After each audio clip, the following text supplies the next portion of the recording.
नमस्कार साथियों, welcome to learning जी। आज के इस वीडियो का हमारा जो टॉपिक है वो है गंगा नदी तंत्र। गंगा नदी तंत्र में आज हम जानेंगे कि किस तरह से गंगा नदी गोमुख से लगा करके बंगाल की खाड़ी तक का सफ़र तय करती है। इसके अंतर्गत इसमें कौन कौन सी नदियाँ इसमें शामिल होती हैं। तो इसके पहले हम आपको बता दें कि इसमें हमने बहुत सारे महत्वपूर्ण तथ्यों को भी शामिल किया है। तो हम इसमें कुछ तथ्यों को बताएंगे और मैप के द्वारा पूरे गंगा नदी सिस्टम को समझाएंगे। तो वीडियो को लास्ट तक देखिए, वीडियो के साथ बने रहिए, जिससे आपको बहुत ही महत्वपूर्ण तथ्य जानने को मिलेंगे और कुछ रोचक जानकारियाँ भी आपको मिलेंगी। तो ये शुरू करते हैं और पहले कुछ महत्वपूर्ण तथ्यों को आपके सामने रखते हैं। तो बात कर रहे हैं गंगा नदी तंत्र की। तो भारत में जितने भी नदी तंत्र पाए जाते हैं उसमें गंगा नदी तंत्र जो है वो सबसे बड़ा नदी तंत्र है। भारत में सबसे बड़ा जल ग्रहण क्षेत्र गंगा नदी का है। जो गंगा नदी का तंत्र है उसमें जो सबसे बड़ा जल ग्रहण क्षेत्र, जल को ग्रहण करने की सबसे अधिक क्षमता है वो गंगा नदी का ही है।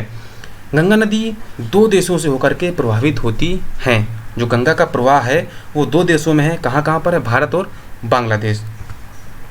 अगर हम भारत की बात करें तो भारत में ये 5 राज्यों से होकर के गुजरती है। कौन कौन से राज्य? उत्तराखंड, जहाँ से ये निकलती है, इसका जो उद्गम है वो उत्तराखंड से ही है।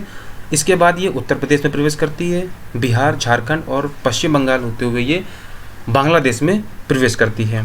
तो ये बात है यहाँ पर भारत की। तो भारत में कौन कौन से राज्य हैं? 5 राज्य हैं, उत्तराखंड, उत्तर प्रदेश, बिहार, झारखंड और पश्चिम बंगाल। अगर हम बात करें इसकी सबसे अधिक लंबाई, तो सबसे अधिक लंबाई उत्तर प्रदेश में है और सबसे कम लंबाई जो है वो झारखंड में है। अब हम बात करेंगे गंगा नदी के उद्गम की। तो गंगा नदी के उद्गम में हम सबसे पहले जो जानकारी लेंगे वो हम कुछ टॉपिक वाइज लेंगे, जिसमें हम ये जानेंगे किस तरह से ये उद्गम होता है और बाद में इसको हम मैप के द्वारा समझेंगे। गंगा नदी का जो उद्गम होता है वो उत्तराखंड के उत्तरकाशी जिले में गोमुख के निकट गंगोत्री हिमानी से होता है और यहाँ पर इसको भागीरथी के नाम से जाना जाता है। अभी हम यहाँ पर यह जानेंगे कि इनमें कितनी धाराएं होती हैं और किन किन धाराओं के मिलन स्थल को क्या कहा जाता है, सारी जानकारी हम यहाँ पर जानेंगे। तो सबसे पहले अगर हम बात करें कि जो इसकी मुख्य धारा है वो कहाँ से निकलती है? गोमुख से। गोमुख के निकट जो गंगोत्री हिमानी, हिमानी क्या होता है? हिमानी होता है ग्लेशियर।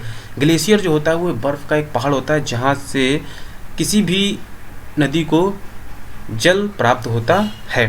तो जो गोमुख से जो धारा निकलती है उसको हम भागीरथी के नाम से जानते हैं और जो भागीरथी है वो इसका पौराणिक नाम भी है। जो पुराने हिंदू धर्म के ग्रंथ हैं वहाँ पर गंगा को भागीरथी के नाम से ही जाना जाता है। गंगा की जो मुख्य 2 धाराएं हैं वो हैं अलकनंदा और भागीरथी, जिसमें हमने यहाँ पर बात की भागीरथी की। तो भागीरथी कहाँ से निकलती है? गोमुख से निकलती है। तो सिर्फ और सिर्फ भागीरथी जो है वो गंगा नहीं है।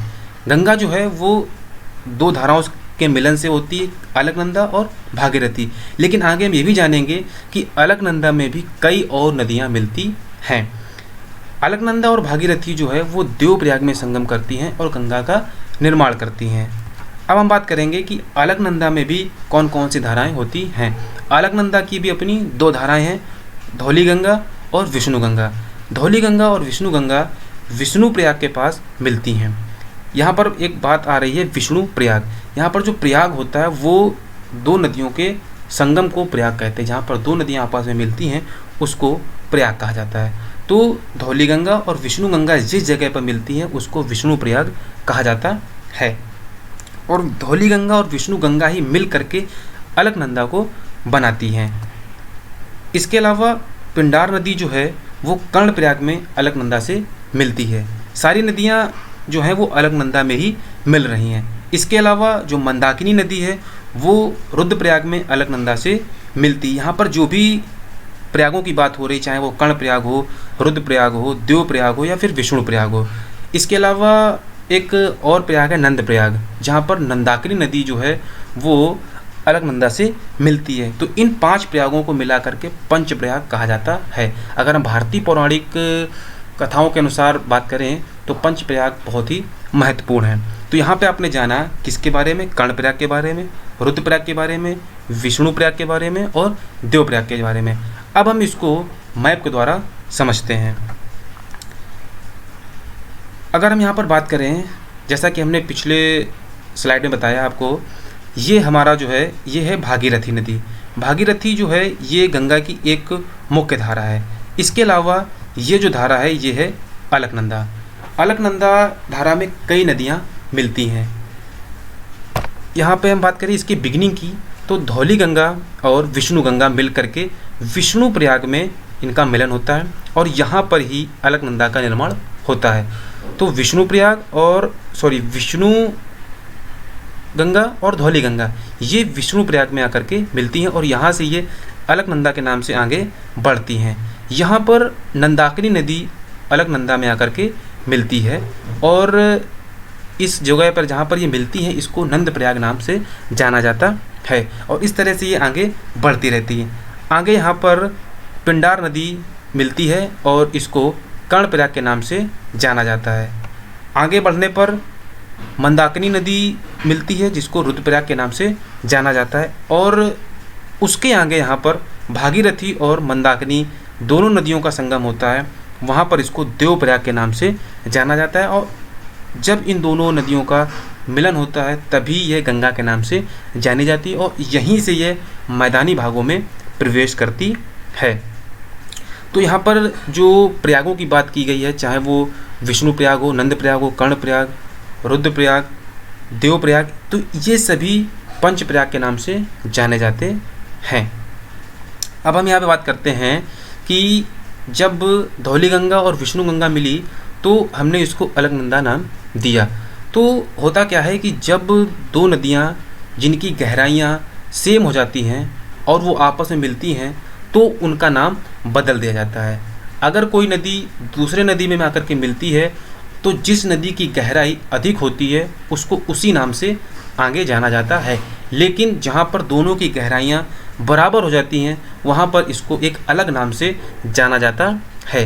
तो इसी तरीके से इस सिस्टम में हमने समझा कि जब विष्णु गंगा और धौली गंगा आपस में मिली तो इसको अलकनंदा नाम दिया गया, चूँकि इनकी जो गहराइयाँ थी वो बराबर थी, इस वजह से इसको एक अलग नाम से जाना गया। लेकिन जबकि इसमें अन्य नदियाँ मिली, जैसे नंदाकिनी नदी मिली, मंदाकिनी मिली, पिंडार नदी मिली, लेकिन इसका नाम चेंज नहीं हुआ। तो यहाँ पर जो अलकनंदा की गहराई थी वो अन्य नदियों से अधिक थी, इस वजह से अलकनंदा को आगे नाम चेंज नहीं किया गया। और ये जब आगे आकर के देवप्रयाग में मिली तो यहाँ पर भागीरथी नदी और मंदाकिनी अलकनंदा की जो गहराइयाँ थी वो आपस में बराबर थी, इस वजह से इसको आगे गंगा नदी के नाम से जाना गया। आगे बात करेंगे हम गंगा की सहायक नदियों की। तो गंगा और इसकी सहायक नदियों को हम इस मैप के द्वारा समझेंगे। तो यहाँ पर हम सिर्फ इतना ही जानेंगे कि किस तरह से दाहिनी ओर से नदियाँ और बाईं ओर से आकर के गंगा में मिलती हैं। गंगा की जो सहायक नदियाँ, इसका एक अलग वीडियो हम आपको आगे बनाएंगे, लेकिन आज के वीडियो में हम सिर्फ ये जानेंगे कौन कौन सी नदियाँ मिलती हैं। तो गंगा और यमुना नदी का जो संगम होता है वो प्रयागराज के निकट होता है और जो यमुना है वो दाहिनी ओर से गंगा में मिलती है। कभी कभी एग्ज़ाम में क्वेश्चन ये भी पूछा जाता है कि गंगा में कौन सी नदी दाहिने से मिलती है और कौन सी बाएं से मिलती है। तो यहाँ पर हम इस मैप के द्वारा समझेंगे। ये जो क्षेत्र है हमारा जिसमें यमुना, चंबल, सिंध, बेतवा, ये सभी नदियाँ जो हैं दाहिनी ओर से गंगा नदी में मिलती हैं। और अगर हम बात करें चंबल, सिंध, बेतवा, केन, तो ये सभी यमुना की सहायक नदी हैं जो कि यमुना में पहले मिलती हैं और बाद में यमुना भी जा करके प्रयागराज के निकट गंगा नदी में मिल जाती है। इसके अलावा यहाँ पर कुछ नदियाँ बाईं ओर से भी गंगा में मिलती, इसमें है गोमती, घाघरा, गंडक, बूढ़ी गंडक, कोसी और महानंदा। तो ये कुछ महत्वपूर्ण नदियाँ हैं जो कि गंगा नदी में आकर के मिलती हैं। इसके अलावा जो सोन नदी और टोंस नदी है ये भी बिहार में जा कर के पटना के पास गंगा नदी में मिलती हैं। बात करेंगे हुगली की, तो हुगली जो है वो एक वितरिका है। ये हम इस वीडियो के आगे जानेंगे कि वितरिका क्या होती हैं। तो हुगली जो है वो वितरिका है और आगे जा कर के भी ये हुगली और भागीरथी नाम से बदल जाती है। तो बंगाल में भी इसको भागीरथी के नाम से जाना जाता है। तो यहाँ पर एक पॉइंट जो कि महत्वपूर्ण है, स्टार्टिंग में भी इसको भागीरथी के नाम से जाना गया और बाद में जब ये दो अन्य नदियों में टूटी वहाँ पर भी इसका नाम भागीरथी ही रखा गया। सब कुछ यहाँ पर बता दिया गया है कि टोंस और सोन नदियाँ ये भी आकर के सीधे गंगा मिलती हैं और टोंस और सोन है ये भी दाहिनी ओर से ही गंगा में मिलती हैं। अब हम बात करेंगे कि जब ये पश्चिम बंगाल पहुंचती हैं तो ये भागीरथी और हुगली नामक दो प्रमुख वितरकाओं में बढ़ जाती हैं। वितरका क्या होती हैं? वितरकाएँ होती हैं ये एक मुख्य नदी से निकलती हैं और छोटी छोटी नदियों के रूप में आगे बढ़ती हैं, लेकिन जो वितरकाएँ होती हैं ये आपस में कभी नहीं मिलती हैं। तो जब गंगा नदी पश्चिम बंगाल पहुंचती है तो वहाँ पर ये भागीरथी और हुगली नाम की दो वितरकाओं में बढ़ती है। हुगली जो है वो अलग दिशा में जाती है और भागीरथी जो है वो अलग दिशा में जाती है, और जो फरक्का बांध है वो हुगली नदी पर ही बना हुआ है। एक यहाँ से क्वेश्चन बनता है कि जो फरक्का बांध है वो किस नदी पर बना हुआ है? ये हुगली नदी पर ही बना हुआ है, और हुगली जो है वो गंगा से ही कटी हुई है।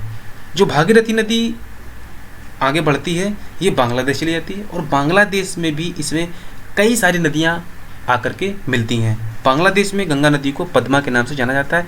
इसके बाद इसमें और आगे इसके नाम चेंज होते हैं, इसको बांग्लादेश में मेघना के नाम से भी जाना जाता है, और बाद में ये कई धाराओं में बट करके बंगाल की खाड़ी में जा कर के मिल जाती है। गंगा नदी और ब्रह्मपुत्र नदी का जो डेल्टा है वो विश्व का सबसे बड़ा डेल्टा है। जहाँ पर गंगा नदी और ब्रह्मपुत्र नदी का मिलन होता है वहाँ पर ये डेल्टा का निर्माण करती हैं, और इसके द्वारा जो डेल्टा बनता है वो विश्व का सबसे बड़ा डेल्टा है। इस डेल्टा को सुंदरवन का डेल्टा भी कहा जाता है। सुंदरवन का डेल्टा, इसका नाम सुंदरवन ही क्यों पड़ा? क्योंकि इस डेल्टा का जो क्षेत्र है वहाँ पर सुंदरी नामक वृक्ष बहुत अधिक मात्रा में मिलते हैं, इस कारण इसको सुंदरवन का डेल्टा कहा जाता है।